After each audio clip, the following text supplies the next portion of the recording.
It's time for another episode of the Shaun Tabatt Show, a podcast where I connect you with thought leaders from across the globe, dig into some of my favorite topics like personal development, marketing, spirituality, and pretty much any other shiny object that happens to catch my attention. Today, my special guest is Jason Hewlett, and we're going to be discussing his new book, Dying Light, an investigation into near-death experiences. Jason, it is truly an honor, sir. Welcome to the show.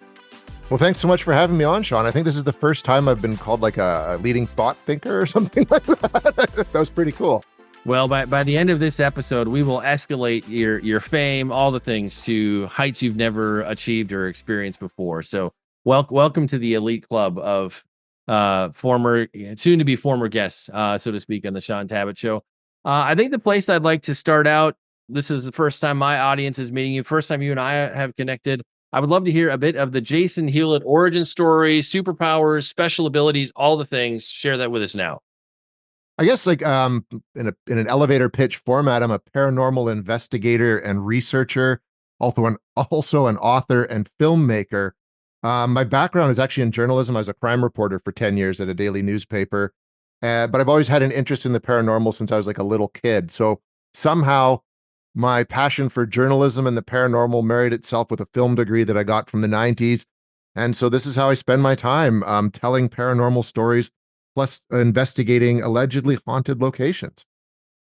And I think a lot of us have a perception of what it means to be a paranormal investigator from all the various TV shows, YouTube shows. I mean, there's a ton of content in this space these days, but give us an example. Like, how do you get something to investigate, and like just give us a sense of what that looks like if somebody has no clue what you're talking about. So yeah, basically what happens is because I'm the co-founder of the Canadian Paranormal Society. So actually people find us for the most part. I'd say like 75-80% of the time. They own a business, they've got a home, they have stuff going on that they don't understand and that generally frightens them. And so they ask us to come in and investigate. And we have sort of our methodology upon which we go about an investigation and try to determine what is happening. Now, a lot of the time, what we find is a very natural explanation that's generally being unintentionally blown out of proportion just because of all, like you say, there's all this paranormal content out there and it puts ideas in people's heads about what's going on. But when we can rule out all logical explanations, then we're left with just, it's like the Occam's razor principle, that there's something going on there at the location that can't be explained. And we will not go and tell you that you've got a ghost or something, because we don't know what it is. That's the thing. The bottom line is we don't know what's going on, but that there's something going on that's being classified as paranormal only because science hasn't figured it out yet. And quite often it is believed that it is generally interacting with the spirit of a deceased person or something else, right? Because there's a whole realm of possibilities for what this could be out there, depending on your belief, your life experience.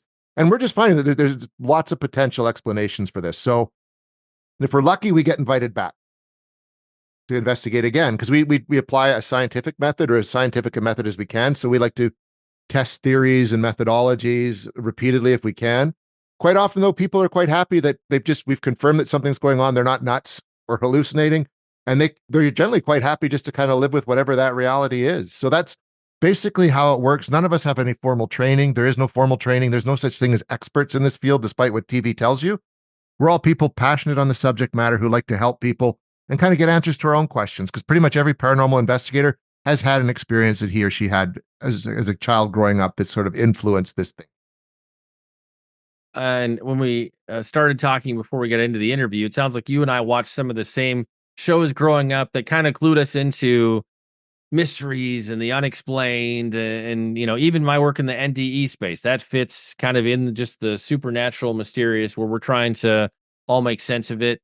In terms of like tools of the trade, I only asked it because I joined your guys' Facebook group last night, and I think one of the posts I saw was like for discounted gear for paranormal investigation. I was like, well, I wasn't expecting to see that pop up.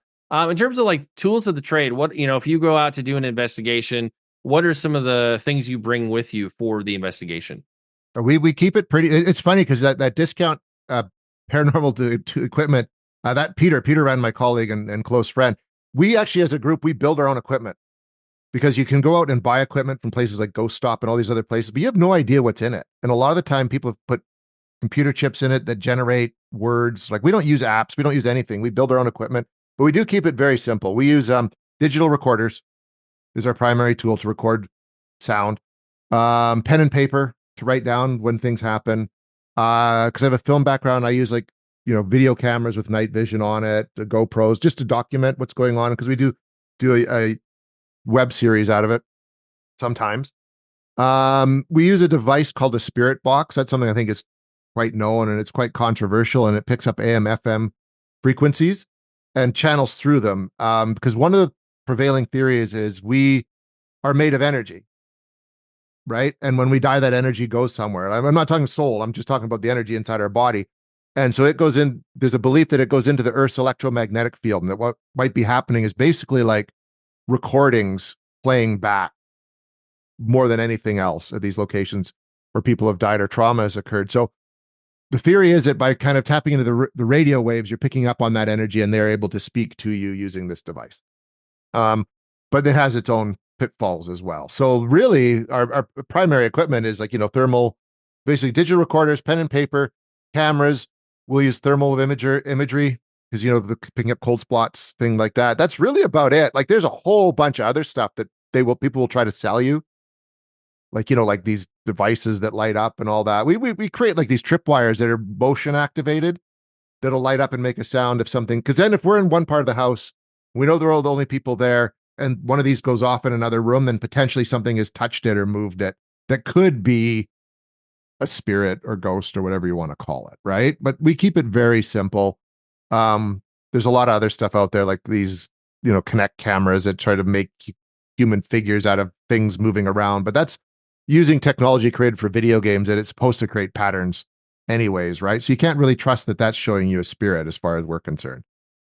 And you had mentioned that you use some of the footage from these investigations for your series. Talk to us a little bit about the We Want to Believe series, and maybe how does it differ from some of the, would you say it's less hypey than some of the stuff we see on TV these days?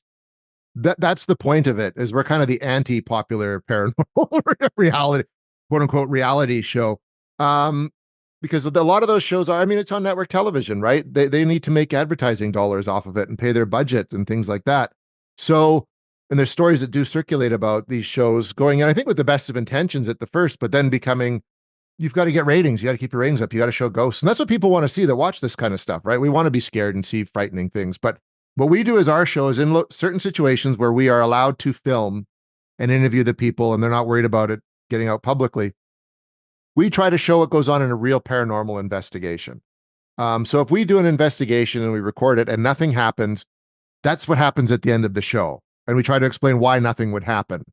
And when something does happen, we try to explain it. First, we try to explain it away as maybe something that's possible, like I said earlier.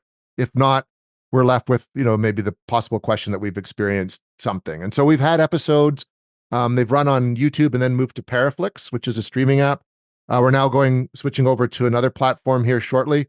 And we've covered off places like Barkerville, which is an old ghost town here in British Columbia, Canada. We've done a few residential cases, a place called Bailey House, which has got a long history.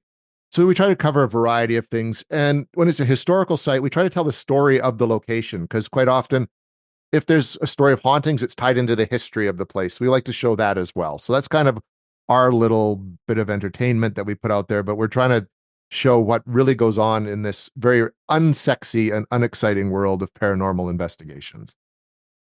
Well, I love that you're willing to share it, even if the conclusion is underwhelming. Because again, I feel like a lot of the broader content, especially on network TV, no matter what, it's probably going to come to some crazy conclusion. And, where I feel like sometimes it can really be stretching the truth or reaching. So I love that if the conclusion is just kind of, well, it is what it is. So I'd rather see people be honest than lead people down other strange roads. Before we get to Dying Light, I want to give you a chance too to speak about, you got a new book and documentary coming out fairly soon. Tell us about that. Yeah, I was fortunate enough to partner up with, be recruited by, however you want to word it, with a company called Small Town Monsters, run by Seth Breedlove. And they're documentary filmmakers out of Canton, Ohio.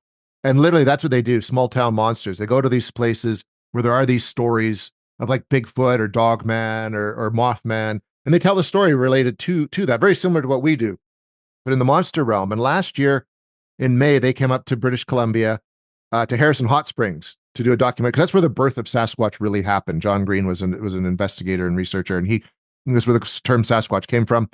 So while they were doing that, one of the crew, Eli Watson, who's a friend of mine, wanted to do something on Ogopogo because he was up here and fascinated with the story. So he invited me to join him. So, and at the time, I'd already started researching and writing a book on Ogopogo. So it was kind of this synchronicity. So in the end, I've got the documentary Cursed Waters, Creature of Lake Okanagan coming out. And they also basically picked up my book on Ogopogo as well. And it's called, oh gosh, what is it? The Legend of Ogopogo, Canada's Loch Ness Monster. The title's changed a few times, kind of thing. But they're both, the movie's premiering at Monster Fest at the end of June in Canton, Ohio. And the book will be coming out about the same time. So I'm pretty excited about that. And for people who want to keep an eye on that, find out, where should they go for that? Smalltownmonsters.com, and you can also follow them on Facebook and Instagram, TikTok, all over the place. So, and like we do with every episode, we'll make it easy. If you want to check that out, we'll have links in the description and the show notes. If it's something that strikes your fancy, you can just click on through and see what there is to see. We're finally going to get into the book now that we came here to talk about today. Let's get a little bit into story behind the book. I mean, I can say from my experience, while I found NDEs intriguing, I never intended to spend years and years of my life researching and writing a bunch of books, but here I find myself. I'm curious, how did you fall into the NDE space? Like you said, you were very much interested in paranormal stuff from a young age. And you could certainly say near-death experiences are an offshoot of that space, but to get to the place where research, write a book, that's a commitment. Like, how did the book get started for you? It's funny. It started kind of by accident, because this book and our first two books were published by Beyond the Fray Publishing. And when Peter and I were putting together our second book, which was basically, it's subtitled An Investigator's Archive, literally that's what we did. We interviewed 22 different people in the paranormal space, from like filmmakers to cryptozoologists to fellow paranormal investigators. And one of them, Angela Artuso, who is a friend of Peter's, when she was sort of telling her story, she had a near-death experience. But it was so powerful to hear and so dramatic, to fit that in to just her general chapter just wouldn't do it justice. So as soon as so we're doing it over Zoom because we're writing it at kind of the height of the pandemic, we clicked off and I phoned Peter right away. And I'm like, Peter, like, this is a book. Like, we could do a book. And Peter had his own near-death experience, which is chronicled in the book as well. So basically, that day we pitched it to Beyond the Fray Publishing. Would you guys be interested in a book about near-death experiences? And they jumped at the idea of that. And so it basically went from there. That's exactly literally how it happened. So we wrapped up, the Investigator's Archive, and it came out October of 2021. And literally like the next day we started researching and lining up interviews for Dying Light, which came out June of 2022, I believe it actually came out. Just hit audiobook though in the last little while. So that's really how the book happened. It was kind of by wonderful accident. And I've listened through the audiobook twice already. And I know some of my audiobook aficionados get nervous when it says virtual voice. And again, I'm super picky about audiobooks as a 10 plus year podcasting veteran who's edited all my own content. I'm super picky about audio.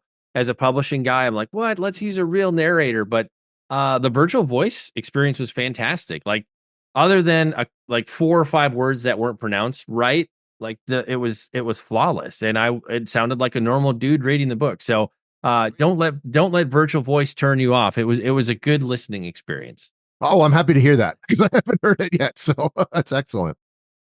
And in terms of like reading, research, interviews, like to prep for this book, like what was the balance of interviews versus reading other content? I'd say it was pretty much 50-50. Like when I'd interview, in order to find the people I wanted to interview, I needed to do the research, right? And sort of while doing that research, I came across people that I was like, okay, I'd like to talk to them, etc. I was lucky enough to kind of know a publicist who had guests in her list that were in the NDE realm. I knew I wanted to talk to some scientists, right? Because I like to balance. I have a journalism background, so I don't just want to sell one story. I want to kind of balance it out. So I had to look up. That's where Lawrence Ward, he was the psychologist through University of British Columbia, came from, and Andrea Sodu, I believe, is his last name, and he did sort of he used like numbers to kind of track near death experiences and kind of quantify them that way. And then Jolene Lindsay, who's a grief and trauma counselor, I really wanted to get that perspective too. Like, why would we believe in near death experiences? And one thing I found in the world of the paranormal is generally people who believe in the paranormal and ghosts have had something traumatic happen either directly to them or to someone they know. So I wanted to kind of touch on that. Like, why is there sort of this need or want to believe in even a life after death?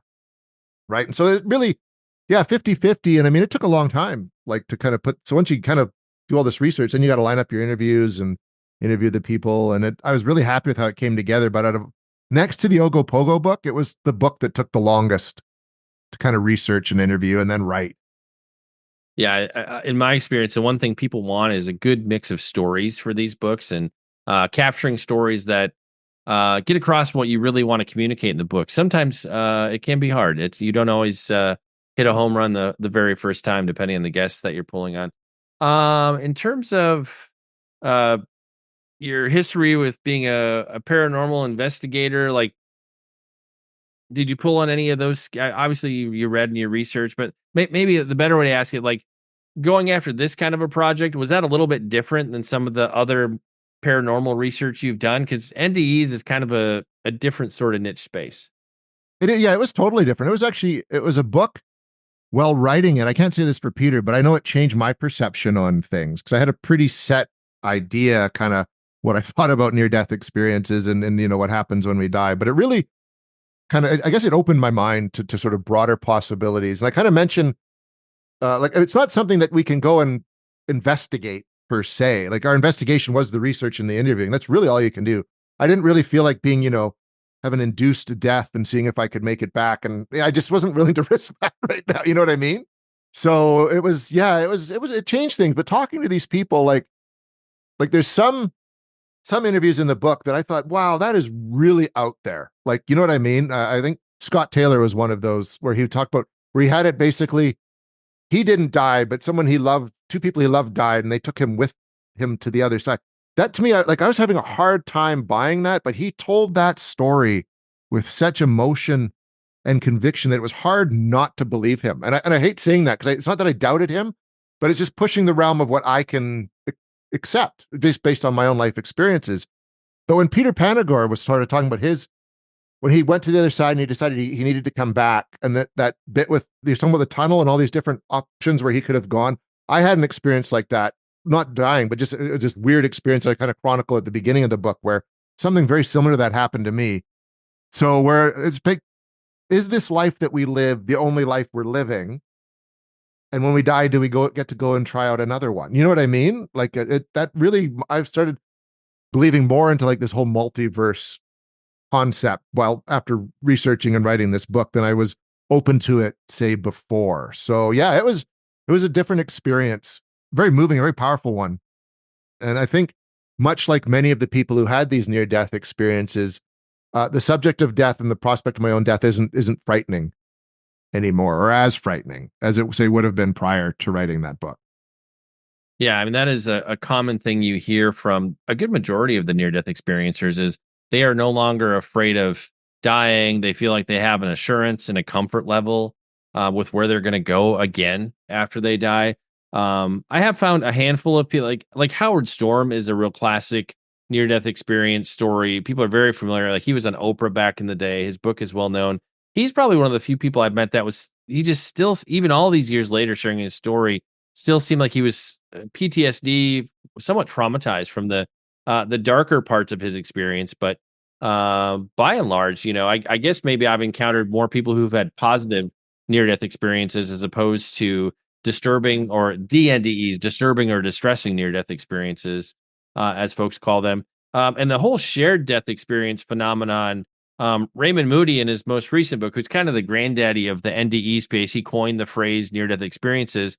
He feels like the shared death experience is the new frontier in research. Obviously, if you're having a shared death experience with somebody who's dying or has crossed over, you probably need them to still come back to verify it. But he looks at it from the perspective of, like, this is, if you have two people, the one person who's the shared experiencer and the actual near-death experiencer, like there could be an interesting dialogue there where one could kind of validate the other. So, he feels like that's the new frontier in terms of upcoming research.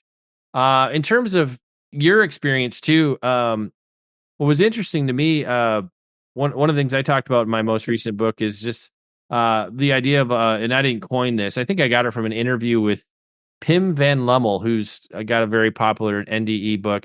But the idea of a spiritually transformative experience where you're not sick, you're not dying, you're not any of these things, yet you enter into some kind of an encounter or an experience that has like the same life altering effects, or some of these have like the same like milestone high points of an actual all the steps of a traditional NDE, but you're not dying and you're not sick. If you wouldn't mind, I'd love to just have you take us into that experience because I thought it was pretty unique. You share that early on in the book. Yeah, it was like 2018, right before my son's birthday, like literally the night before. And I had just been sort of watching a movie and hanging out downstairs. It was November. I went outside just to kind of like, it was warm. I had a fire going, so I just went outside. Sometimes I like to do that and just step outside before going to bed kind of thing. And it was cold outside. And I remember coming in, kind of getting ready, like, brushing my teeth and all that, getting into pajamas.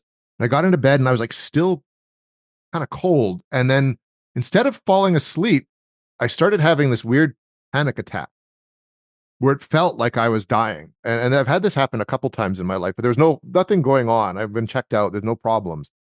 And basically that's what happened. Like, it's kind of like, all right, well, here you are. This voice starts talking to me. It's like, you live in this life, but you have an opportunity right now. If you want to go to a life where your father didn't die because he died when I was 19 and he was 56, you can do that. If you want to go to a life where you can be with this person instead of your wife, you can do that. But you've got to make a choice and you've got to make it now. And it's going to be different. And that to me was terrifying because it's like, I'm quite happy in the life I have right now with my wife and my son, and the work I do. It was just, and basically, if it wasn't for my wife, I felt like I might have slipped away. Like, she was there and I'm kind of like starting to cry and everything like that. And she's like holding me like, what's wrong? Because I woke her up. And she said I was ice cold. Like my body, like I'd been outside for hours. I was ice cold. And I'm basically telling her like, no, this is like, I love you and all this stuff and don't go and all this. And that's what happened. And I mean, it was just the weirdest thing, but I have no idea where it came from, but I heard a voice talking to me saying, this is what can happen right now if you make this choice. Because I've always, you do that at certain points in your life. You wonder, well, what if I'd chosen this path instead? Or what if this had happened? All these, and it's almost like someone decided to come and answer that question, say, okay, well, nut up. Like, if you want to try something different, here's your chance. Otherwise, shut up and here's the life you've got, basically. And so whatever that was, I'm thankful for that experience. And it changed. It was funny. Like, I was affected. I talked about it with people and it took weeks for me to get over that, to kind of feel like I kind of come back to like, some sort of normal level, but I never forgot it. And so when Peter mentioned that experience while I was interviewing him, I was like, holy crap, like that's something big happened there. I think that's tied into this other phenomena going on. Well, and that's the thing you discover more and more. Whether you have an experience like you just described, or you just start interviewing a ton of people who've had these encounters or these experiences, is it breaks all your paradigms. Like, you're okay, yeah, because in my space, people tend to have very wooden rules in theology about if you do X, you deserve to go to hell. If you do Y, you'll get to go to heaven. And I've talked with people where they're having this, what would be definitely classified as a disturbing or distressing near-death experience, and they're being taken down into what seems like sort of their final resting place in hell. And they'll cry out to Jesus, or an angel will show up, or, even sometimes God shows up and says, I made a promise to your mother who's been praying for you for 35 years. And the person will say they were pulled out of hell and then were allowed to go back to their life, which again, depending on your paradigms, your worldview, a lot of this flies in the face of some of what we were taught growing up and that sort of a thing. And so the more people I meet, the more time I spend in this space. I'm not saying you have to be theologically squishy, but it really causes you to wrestle with, well, what do I believe? What's actually possible? People talk about time slowing down in the midst of an accident and different things happening where it seems like as they cross over or while they're on the other side, people are given choices and a lot of opportunities to make decisions. And, again, with some of our very wooden kind of black and white ideas, it's it can be hard to process. And so, like for me, I'm kind of glad I stumbled in this space later in life, just as I'm older and have more maturity and life experience. Like I feel like I can process some of this a lot easier than when I was young and dumb back in my 20s and 30s. I would have been probably like put out by someone. Like, this is just not, it's not okay. Like it's like this or it's like that. And so, if you're gonna spend time in this space, you'll learn to be flexible, because the stuff people share, it's going to fly in the face of what you think you knew, and it'll just shift and break all of your paradigms.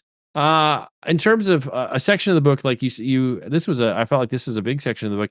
You got to spend time working with Lynn K. Russell, who worked with Dr. Jeffrey Long, who, if you've listened to this podcast for any length of time, you've heard me reference Dr. Long many, many times. I mean, like, I feel like he has one of the best, most exhaustive bodies of research. I think at this point, there are well over 3,000 near-death experiences that they've studied. And the one thing I say all the time is I think my favorite part of his research is, on average, it takes somebody 7 years to process what they experience. And this has been fascinating. Just, I've interviewed people that they were like 6 months from their experience, a year and a half, and then other people who are 10, 15, 20, 30 years out. And it is interesting how over the long haul, people actually experience, or they have more understanding as time goes on. Like a lot of people very much remember details of their experience, but how they process it, how they make peace with it and understand it expands through the years, which is just weird. I always say it's like the human brain can't process the download it got on the other side, and it just takes a long time for the mind to catch up. But any of Jeff's books are fantastic. Would highly recommend them. Talk to us just a little bit about working with Lynn, and like just I feel like she really helped establish some baselines for you with the book. Well, she was fortunately the first person I actually interviewed, which was great, because she did kind of basically talking to her set. And that's why I kind of used her at the beginning. You know what I mean? It set the groundwork for everything. Because again, I went into this knowing very little other than what you might hear in pop culture references and stuff like that. And then hearing Angela's story. So yeah, she set the benchmark, and just because she had that breadth of knowledge that she was willing to share. And just like when she would tell stories about, people coming back more than 24 hours after they've been technically dead, like they're down in the morgue and they're done and they just kind of wake up. I've never heard of that before, but that changes again your view on what death is and what can happen. And it was a great experience. I only got to spend maybe like an hour or so with her, but it was very valuable time. Just she opened my brain up to this whole world. Gave me the knowledge I needed, I think, to conduct good interviews going forward for Peter and I. Yeah, it was just fascinating. And she gave me a whole bunch of research material too, which I read through and everything, which I really was thankful for as well. She's like in Alberta, which is the next province over. I didn't even know that she was in Canada. I thought that was fantastic too, that there's this prominent Canadian researcher who had worked with someone in the field who was so well known. She was a great catch, for lack of a better wording. It was an insightful interview. Well, and there's such a variety in terms of, some people will have experiences and they're only gone for a few minutes. They get resuscitated. I mean, that is one of the things that's dramatically shifted since Dr. Moody started documenting things back in the day, is medical technology has improved. And people are, they'll have these expansive experiences, but maybe they're only gone for 2 minutes or 5 minutes or whatever it may be. And then you have the other extreme of the person who's lying on a slab in the morgue and they've been gone for 15 hours or 20 hours. Like, I feel like there's more in terms of consciousness. I feel like there's more to wrestle with the person who, was only clinically dead for a very short time versus the person who, there's no way anything was functioning at all. I think one of my favorite stories I've encountered through the years, Ian McCormick is a gentleman who was night diving and gets stung by 5 box jellyfish, and one should kill you, let alone 5. And there's this whole comedy of errors of, he eventually makes it to the hospital, but his body's so screwed up by the time he gets there, there's not a whole lot they can do.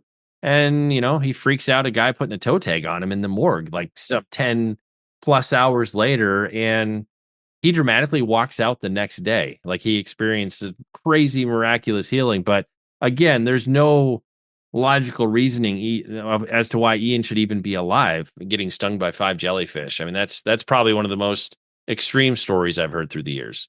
Well, it comes down, I mean, because yeah, you say when it only lasts like, there are people that it's like 30 seconds to a minute. Well, I mean, but it feels like forever. Like dreams are like that. Like most dreams are supposed to be really short, but they feel like your brain just makes it feel like it's this long process. So are those people that had the short term? That's where I can see why skeptics come in, right? Well, they were only dead for like only dead for 30 seconds or a minute, but that's long enough, obviously, for someone to go on. But your consciousness, your brain hasn't stopped functioning yet.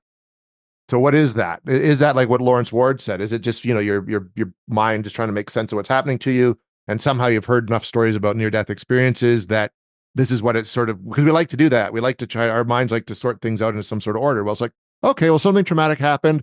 I feel like I'm fading out, so I'm having this near-death experience. And then you come back and you're fine because they've been able to like crash cart you and bring you back.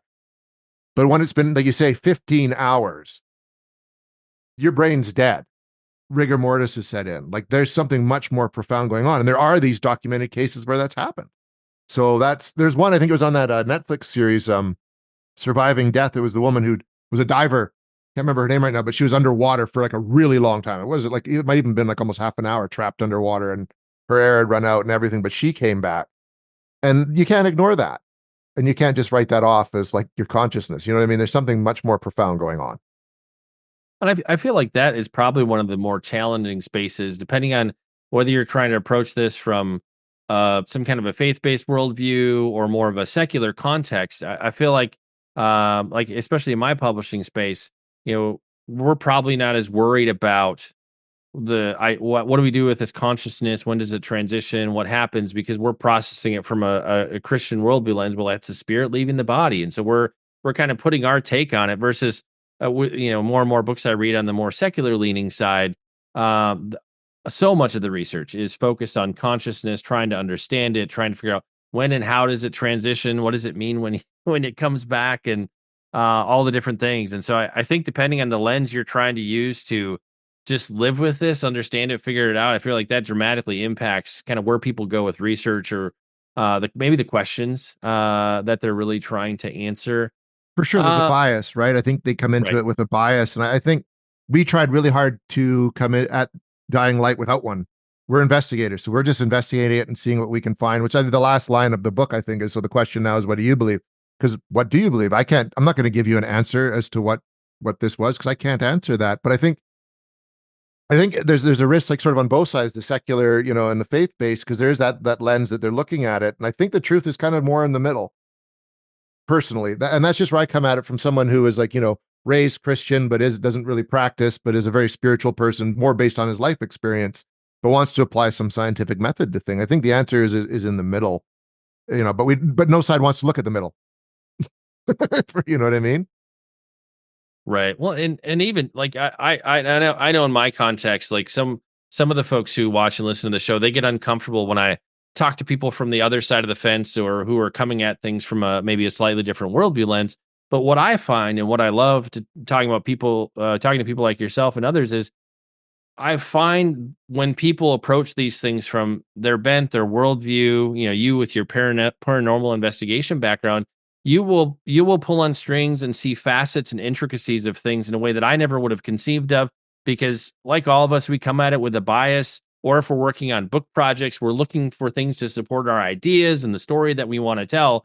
And so I find these sorts of interviews very sharpening because you're coming at things from such a different way. Where I find my understanding of the space gets expanded just a little bit with every one of these conversations, reading books in this space as well. And so, um, I would almost rather talk to people who are approaching this from a slightly different angle than me all day long, because it helps me to communicate better. And sometimes, in sharing these sorts of stories, like I want to communicate them in a way where it's as accessible to everybody. And so, just by spending time who are maybe they're passionate about it and want to talk about these sorts of things, I love spending time with people who aren't just stuck in my bubble. So I wish there was more people like you, Shaun. This world would be a better place if people were willing to. I think when people have a belief system, I even deal with this in my world, right? People have a belief system and they come up against something that kind of pushes against that. I think it's scary because they don't want to be. We all like to have things make sense, and so I think people get kind of worried or scary, or that's where they let their skepticism come in. They don't want to have anything challenged. But I think the world's a better place when we sort of challenge it, even if we challenge our own belief systems or have things happen. Like I've had something happen to me.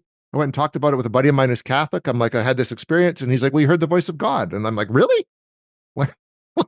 Why?" But when he explained it to me, I was like, "Well, that does make sense, and what maybe I did. Like, so I can't discount that." Um, I think it's good because I think we're better people when we're more open to different ideas and thought processes. I think it makes us just a better species. But for some reason, especially in these times right now, people don't want that. They just want to stay in their nice little world and not have it challenged.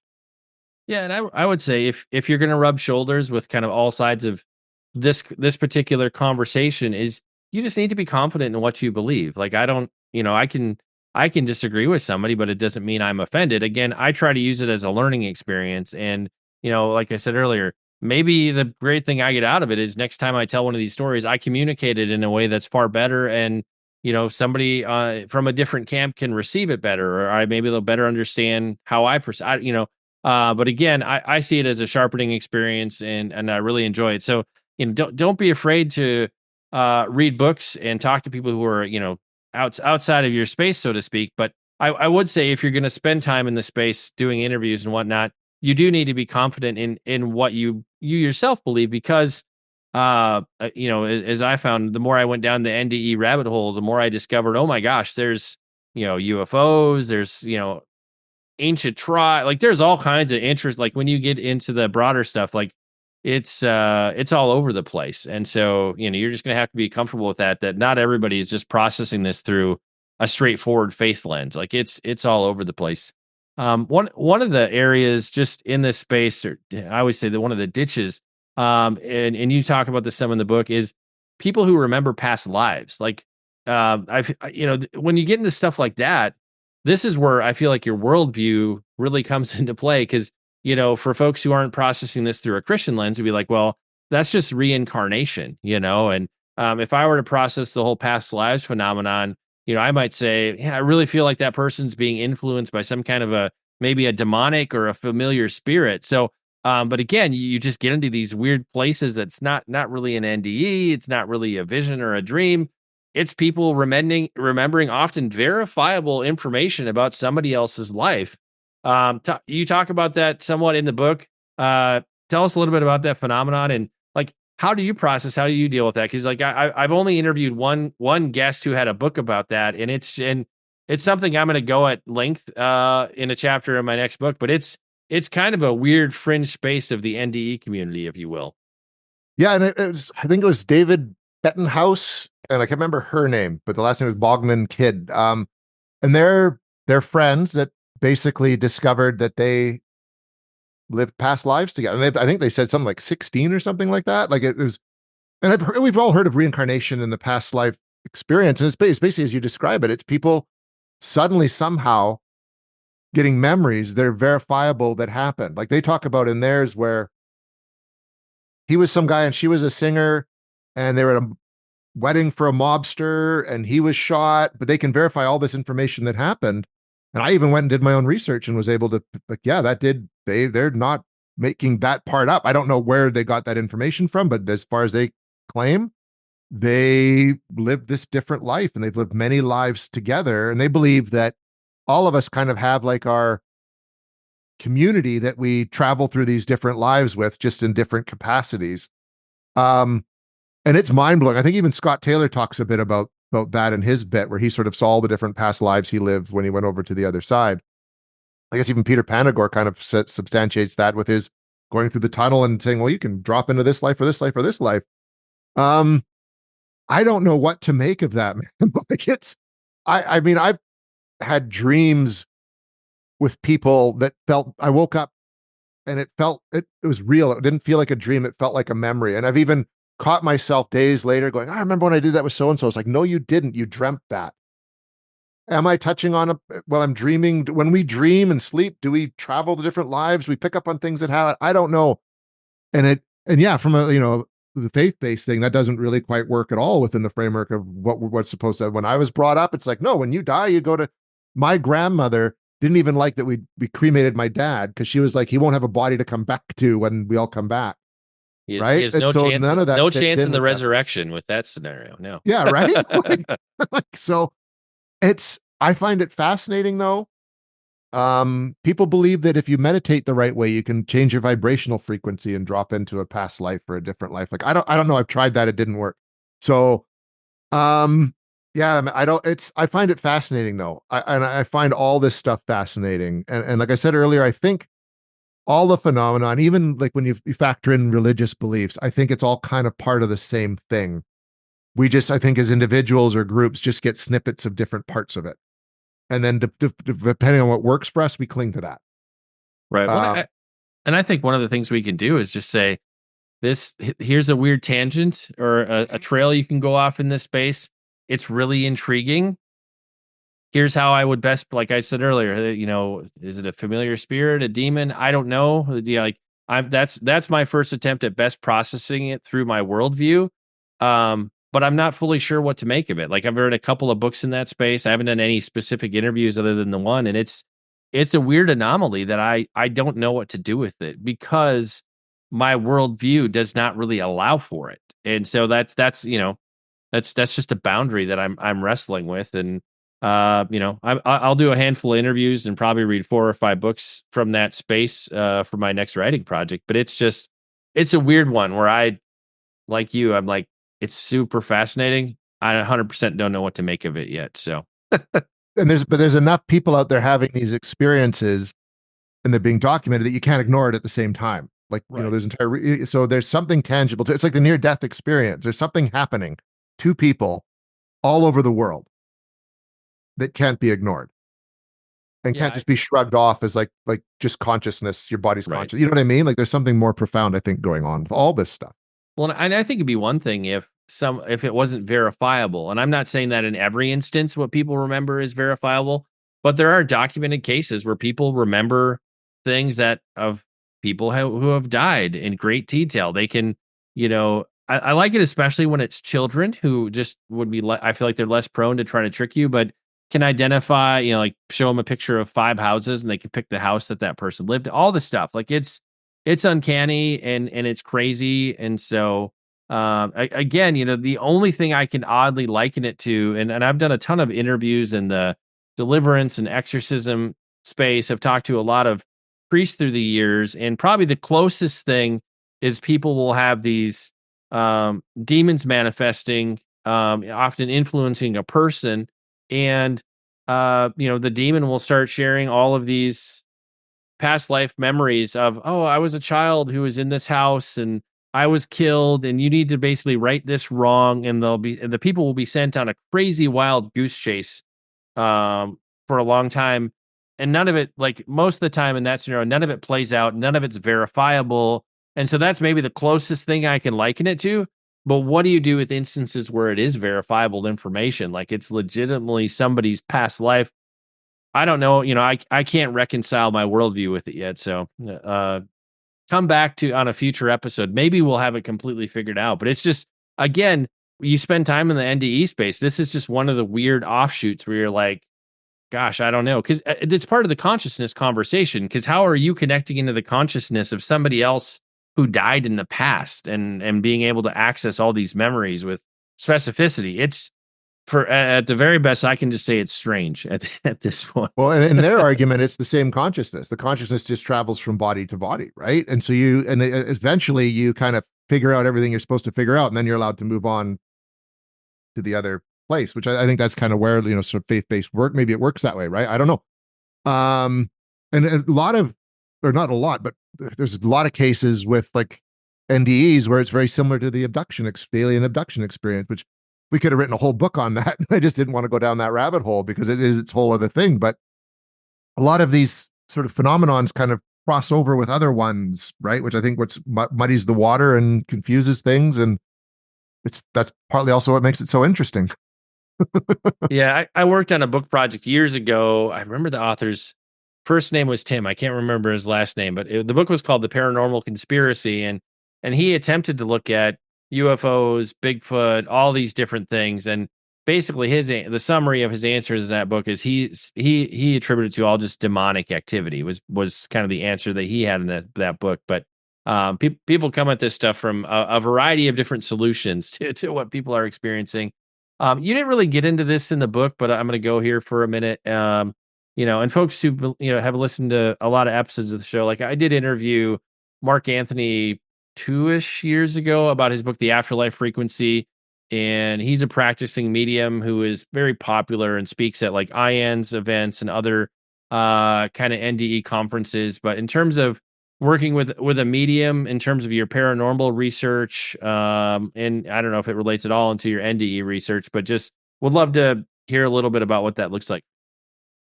Yeah, we don't work a lot with mediums or psychics. From my experience, there's very few that are like trustworthy. Do you know what I mean? Like you got to be careful.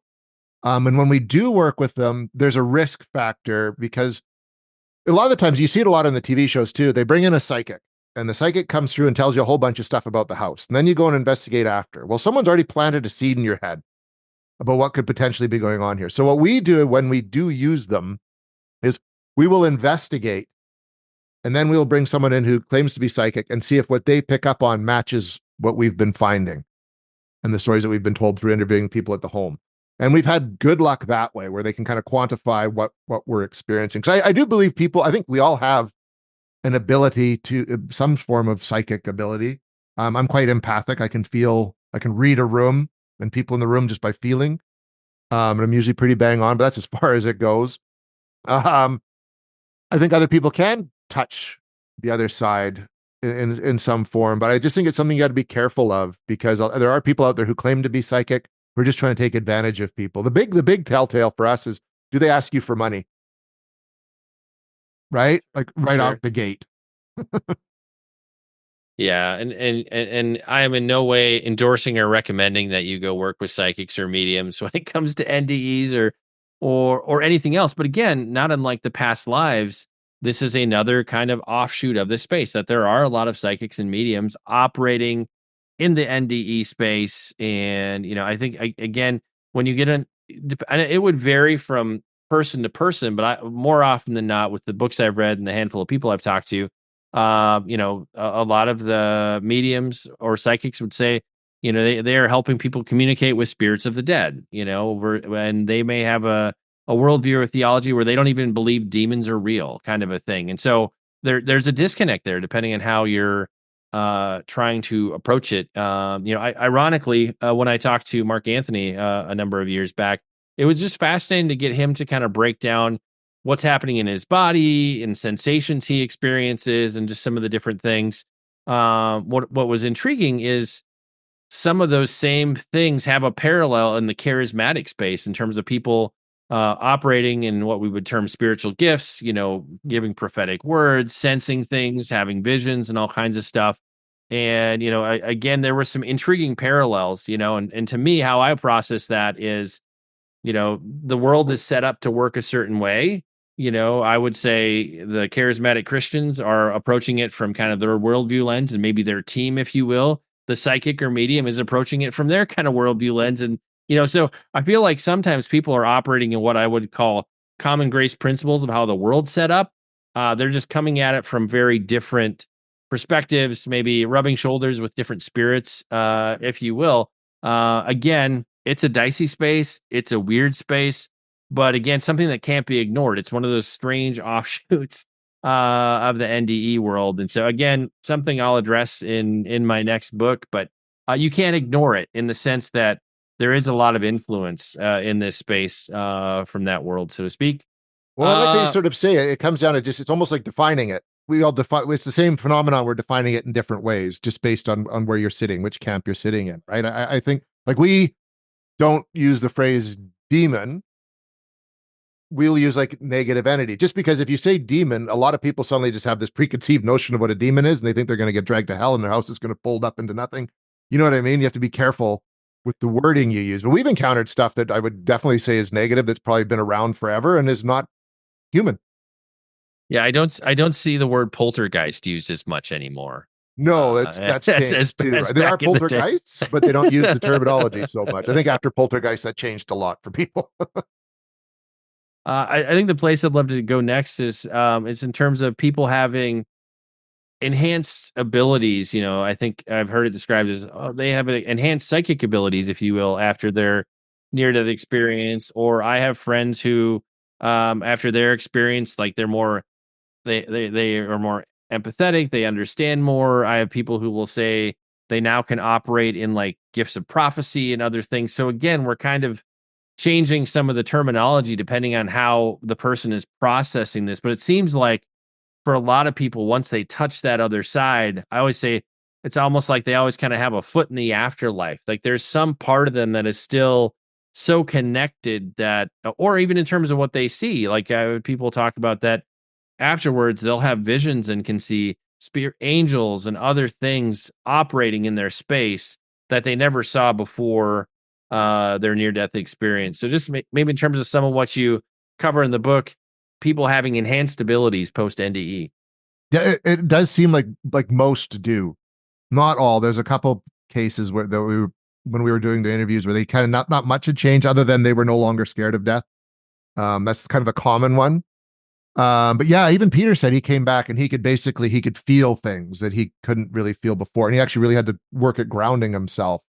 Angela Artuso said the same thing after her experience. Like as a paranormal investigator, almost sort of you get a little more in tune with what's going on. It seems to be that common thing. But how could you not be changed? And if you are going to someplace, for lack of a better word, that's paranormal or supernatural, that's going to leave its mark on you. And so I think that's just a natural part of having these. I guess some would call them like a religious experience or a spiritual experience. It's going to change you in some way. I remember, some people come back and they're no longer so cared about what other people think. Most come back not caring what other people think about them. They're just going to be themselves and screw it.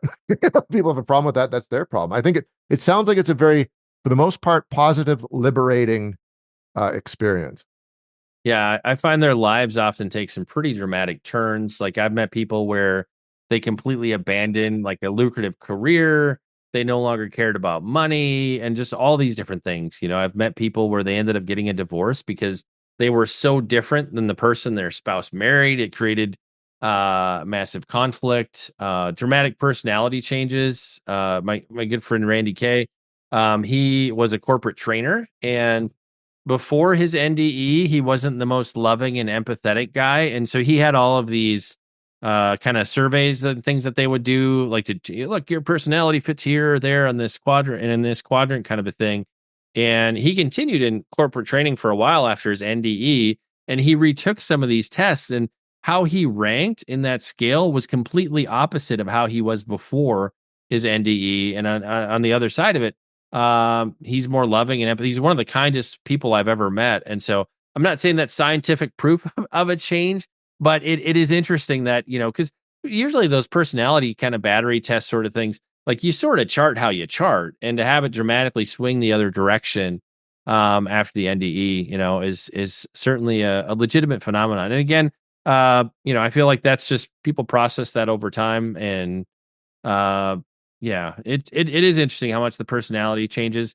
I do hope at some point I can do more research with people who've had like kind of almost the PTSD or the like the negative effects. Because and I wonder too, it seems like people who've had the disturbing or the hell experiences, that they don't want to talk about it as much as the people who've had like positive experiences and heaven experiences. But just I've not encountered as many people who have that sort of like their lives are altered, but almost there can be a real woundedness unless they process that PTSD and get some kind of like release or healing from it. So yeah, I wanted to do the same almost as a follow-up, but like you say, it's finding the people who are willing to talk about it, right? It's the same with the whole alien abduction tie-in. There's so many, I think, offshoot angles you can take to this. And those ones, the alien abduction ones are I'd almost lump into like the very negative ones. People don't really have a good time with that and don't like to remember it. So I think either they're much fewer or maybe they're as frequent, but people are just like, nope, it happened. I don't even want to think about it anymore. I'm done. Like, let's move on.